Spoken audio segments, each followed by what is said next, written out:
demain, on ira, vous savez, je vois de plus en plus à travers le monde, où je voyage quand même, les gens se dirigent vers une cuisine végétarienne. Ça peut surprendre, mais je peux vous assurer, là je rentre des États-Unis, le nombre de végétariens que je vois. Quand je vais à Singapour, beaucoup de végétariens. Quand je vais à Hong Kong, beaucoup de végétariens. Quand je vais à Tokyo maintenant, je vois des végétariens. On est peut-être, nous en France, un des pays où il y a de moins de végétariens.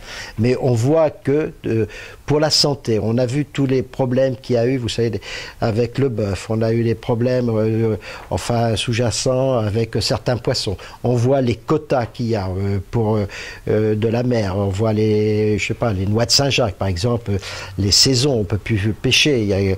Donc on voit une diminution de ces produits-là.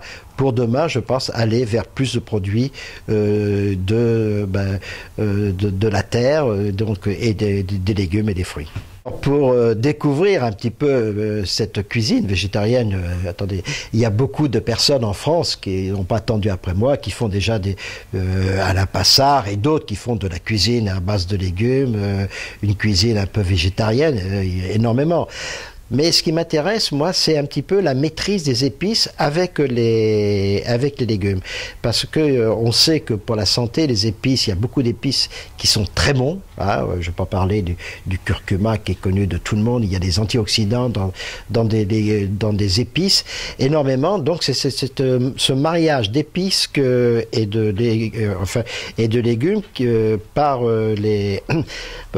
qu'on retrouve donc en Inde.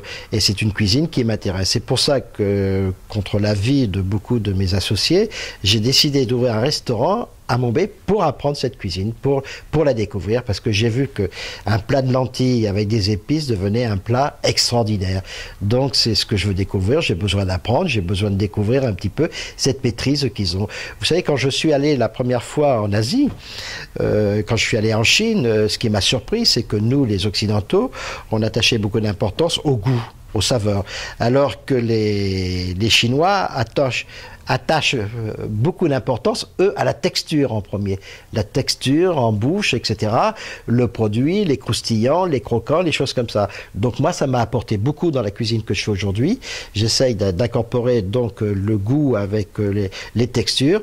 Et puis j'espère que demain, ça sera avec les légumes et les épices.